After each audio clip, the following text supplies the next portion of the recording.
तारीख थी 8 जून 2008, जहां मेरे नई जीवन की शुरुआत हुई। नमस्ते भारत, मैं हूं हिमांशु कुमार, आपके देश का पैरा एथलीट। मैं आपको बताने जा रहा हूं अपनी ज़िंदगी की जर्नी के बारे में कि किस तरीके से मेरा एक्सीडेंट हुआ और किस तरीके से मैं नेशनल लेवल पर आकर देश का नाम रोशन कर सका। तारीख थी 8 जून 2008, जब मैं क्रिकेट खेल के अपने 3 दोस्तों के साथ स्कूटी से घर जा रहा था।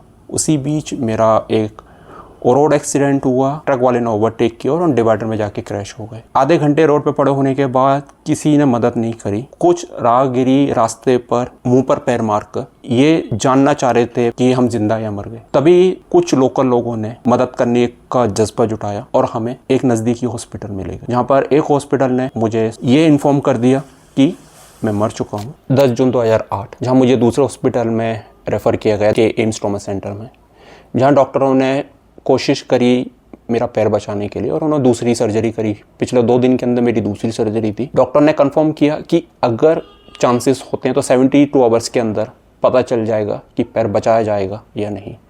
डॉक्टरों की कोशिश करने के बाद भी पैर बचाने की स्थिति नहीं रही। 12 जून 2008 को मेरी पैर की एम्पुटेशन की सर्जरी की गई। पैर की सर्जरी होने के बाद मुझे 3 दिन तक नहीं पता चला था कि मेरा पैर एम्पुटेट हो गया है। 15 जून 2008 को मुझे पता चलता है कि मेरा पैर ही नहीं है। उसके बाद चीज़ों को समझना और ख़ुद को समझाना कि अब मैं एक विकलांग कैटेगरी में आ चुका हूँ। डॉक्टरों ने मुझे समझाया डिसेबिलिटी खाली एक शब्द है। डिसेबिलिटी जो है वो आपके दिमाग से आती है। अगर आप में जज्बा है कुछ करने का तो आप डेफिनेटली आगे बढ़ोगे। उसके बाद मुझे डिस्चार्ज दिया गया करीबन 20 से 25 दिन बाद। मेरा एम्पुटेशन लेग जो था वो काफ़ी ज़्यादा इंजर्ड था, जिसकी वजह से चौथी सर्जरी करना उस समय पॉसिबल नहीं था। ठीक उसके 3 महीने बाद फिर मेरी एक और सर्जरी हुई, जहाँ मेरी स्किन ग्राफ्टिंग सर्जरी हुई। उसके बाद डॉक्टरों को लगा कि मेरी एक और सर्जरी होनी चाहिए। 5 दिसंबर 2008 को मेरी 5वीं सर्जरी थी, जो कि मेरी आखिरी सर्जरी थी। मेरा पैर एम्पुटेशन इतना ज़्यादा था कि हर दूसरे दिन ड्रेसिंग होती थी, जहाँ मैं चिल्लाता था क्योंकि दर्द काफ़ी था। पूरा 1 साल बेड रेस्ट लेने के बाद, 5 सर्जरी होने के बाद फिर मुझे रिहैब के लिए डॉक्टरों ने रिकमेंड किया प्रोस्थेटिक के लिए, जहाँ मैं प्रोस्थेटिक के लिए गया। नॉर्मली एक प्रोस्थेटिक फिट करने में 2 से 3 महीने का समय लगता है एक किसी भी नए एम्पुटेशन के लिए, पर मेरे केस में पूरा 1 साल का समय लगा, क्योंकि मेरा एम्पुटेशन लेग उस कंडीशन में नहीं था और अभी भी उस कंडीशन में नहीं है कि जहाँ पर मैं अच्छे से प्रोस्थेटिक लेग को वेयर कर सकूँ। काम किया अपने ऊपर, रिहैब में गया, वहाँ पर पियंडोस ने काम किया और मैं प्रोस्थेटिक लेग लगने में मुझे कामयाबी मिली, जहाँ मैं ठीक से चल पाऊँ।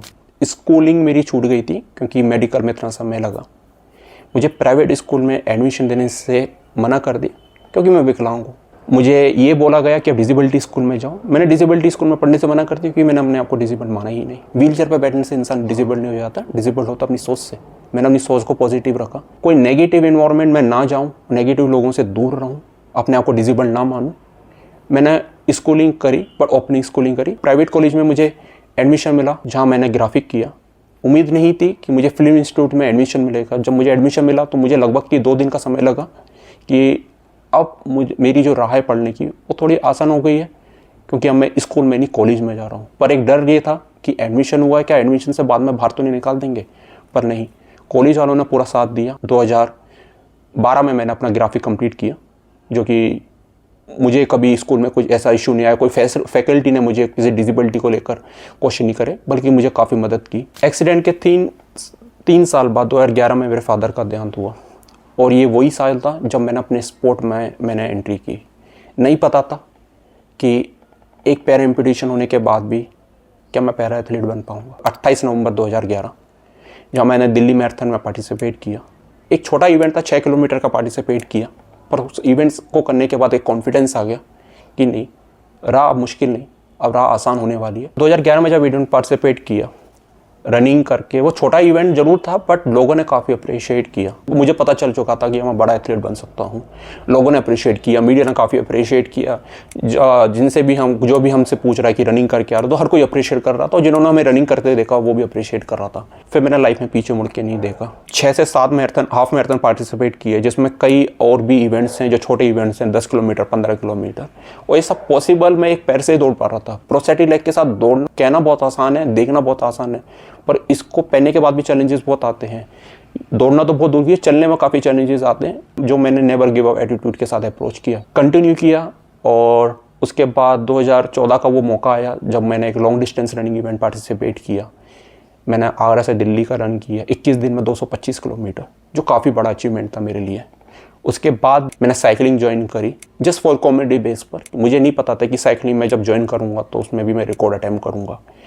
मुझे लोगों ने अप्रिशिएट किया, लोगों ने कहा कि जब रनिंग में इतना अच्छा कर सकता तो साइकिलिंग में क्यों नहीं। लोगों के शब्द थे, खुद पर भरोसा था। 2016 का वो समय था जब मैंने एक पैर के साथ प्रोस्टेटिक लेग के साथ मुंबई टू दिल्ली अटैम्प्ट किया बाय रोड 15 दिन 1503 किलोमीटर, और इसको करके मैंने इंडिया और Asia book of record faster para cyclist का अपने नाम किया। जब 2016 में मैंने मुंबई टू दिल्ली अटैम्प्ट किया तो उस समय मेरा मिशन बहुत क्लियर था कि मुझे क्रॉस इंडिया करना है जो 12,000 किलोमीटर है। इससे पहले किसी वर्ल्ड के किसी एथलीट ने नहीं किया, पर मेरा वो टारगेट था। उम्मीद थी कि इतना बड़ा इवेंट किया तो डेफिनेटली लोग जानेंगे पहचानेंगे। लोगों ने जाना तो सही, पर उतना नहीं जितना की उम्मीद थी। पर हाँ, एक उम्मीद थी कि फंडिंग मिलेगी, अचीवमेंट होगा, देश का नाम रोशन होगा, और हर एथलीट चाहता है कि जब भी वो खेले उसका तिरंगा देश का फैले, उसका रिकॉर्ड पहले बने। वही टीम था। पर आर्थिक स्थिति अच्छी ना होने के कारण स्पोर्ट में गैप आया। गैप आने का रीज़न ये रहा कि मैं अच्छे इक्विपमेंट सपोर्ट नहीं कर पाया। अच्छा प्रोस्थेटिक लेग चाहिए होता है लॉन्ग डिस्टेंस के लिए, वो अफोर्ड नहीं कर पाया। और हर एथलीट का होता है कि न्यूट्रिशन अच्छा मिले, अच्छे फिजियो उसके साथ रहें, अच्छे इक्विपमेंट्स उसके साथ। तो और हम पैरा के लोग हैं तो मुश्किल ये होता है कि एक प्रोस्थेटिक लेग भी अच्छा चाहिए रहता है, जो कि आसान नहीं है, जिसकी मार्केट कॉस्ट अच्छे प्रोस्थेटिक लेग की 3 से 3.5 लाख रुपये आती है। तो वो भी पॉसिबल नहीं हो पाया। तो इसके चलते मैंने जॉब करी, अभी भी मैं जॉब कर रहा हूँ कंटिन्यूसली, कि अपने डेली लाइफ में जो चैलेंजेस हैं उसको मैं अच्छे से आगे कर सकूँ। हाँ, डेफिनेटली मैं स्पोर्ट खेलना चाहता हूँ, ड्रीम्स पूरे करना चाहता हूँ स्पोर्ट के अंदर, और साथ ही मैं किसी से भीख नहीं मांग रहा हूँ। मैं हक मांग रहा हूँ अपने टैलेंट का, कि आप दूसरे स्पोर्ट को भी अगर आप देखते हो, उन खिलाड़ियों को पहचानते हो, हम भी चाहते हैं कि हमारे भी टैलेंट को पहचानो। पैरा से लोग हैं, हमारी डेली लाइफ बहुत चैलेंजेस में रहते हैं। हमारा खेल ही चैलेंज नहीं, हमारी डेली लाइफ भी काफ़ी चैलेंज है। चाहता है कि आप आओ, हमें देखो, पहचानो, हमारी स्किल्स को देखो, और जो हमारा अधिकार है, हम चाहते हैं कि हमारे खेल को लोग पहचानें, उस बारे में बात करें। तो हम भी चाहते हैं कि आप भी उस बारे में बात करो।